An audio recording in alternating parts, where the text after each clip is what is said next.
welcome back to Cinematic Sarcastic, a podcast that talks all things movies and television. I am Natalie, and I'm your host. On today's episode, we're going to talk about John Krasinski's If.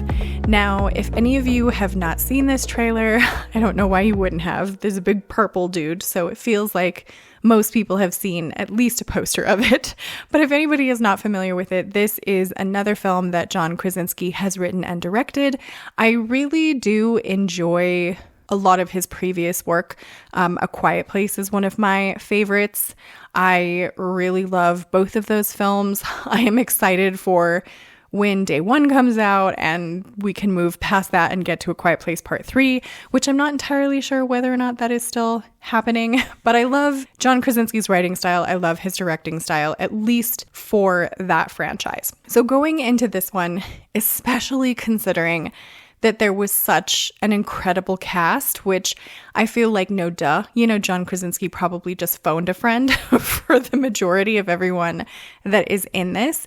But considering kind of the group that he got for this film, Ryan Reynolds, Emily Blunt, Blake Lively, Steve Carell, I was really expecting this to be incredibly funny and incredibly good time, especially considering that the movie is about imaginary friends.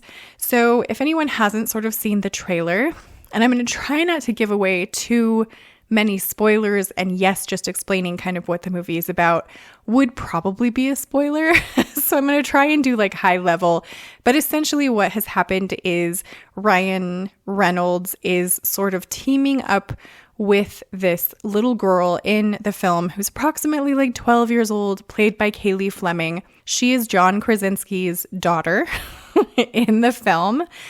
And essentially, she teams up with Ryan Reynolds to try and help these imaginary friends get back into contact with the children that have grown up and forgotten about them. So I was sort of thinking, again, that this was going to be pretty hilarious, pretty funny.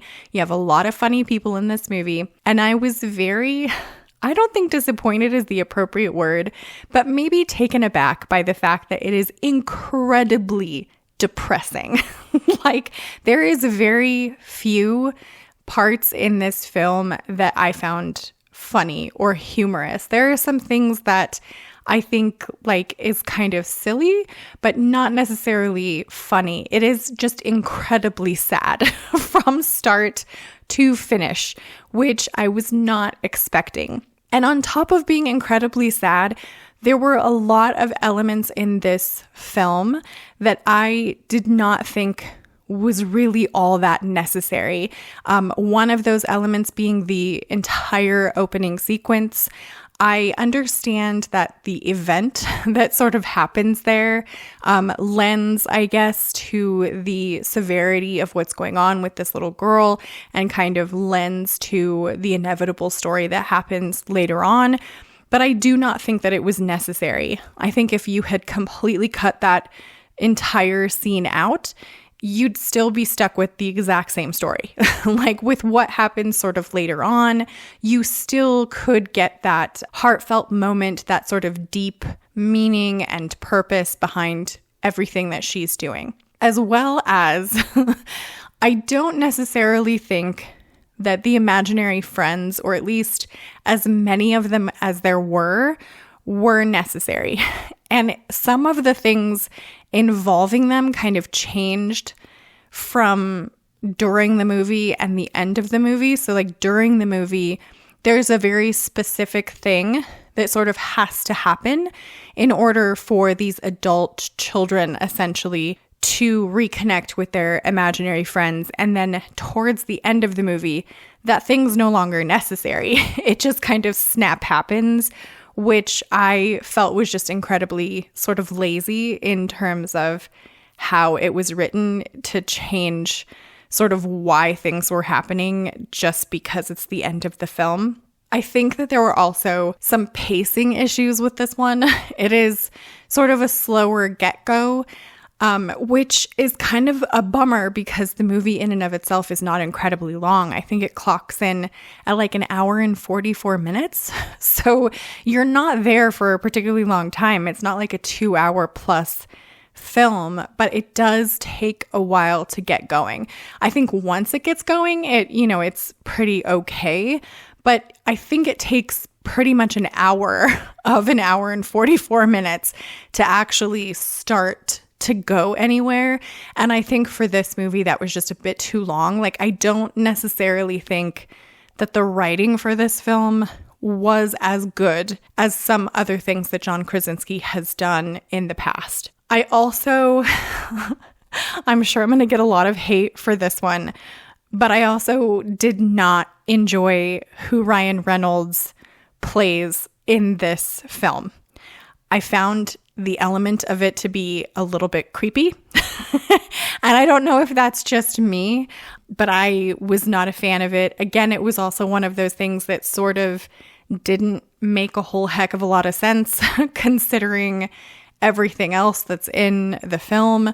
And again, I don't want to give away spoilers, so it's kind of hard to explain it, but I could have done without his piece of the pie, which really would have kind of made the story not as good. Or I think that maybe another part of it or other elements of the movie could have been changed so that his character seems less creepy. But as it stands, I was not a fan of it in particular. I think that this is a good, maybe, family movie, something to take your kids to, probably on the younger side. Even though the little girl in the film is like 12 years old, I do think it's going to be one of those movies that like smaller kids really enjoy. And maybe, parents would enjoy it as well. I thought it was good. I didn't think it was great. I wasn't particularly blown away by it. I think it could have been much, much better considering the team that was involved here. But as it stands, I think it was fine. It did make me cry. It is going to be probably one of those movies. I think it's going to be one of those movies that, like, if you're looking for something that is going to be kind of lighthearted, you're probably not going to get that with If. It does have a really good message to it, but it is on the sadder side. It is going to make you sad.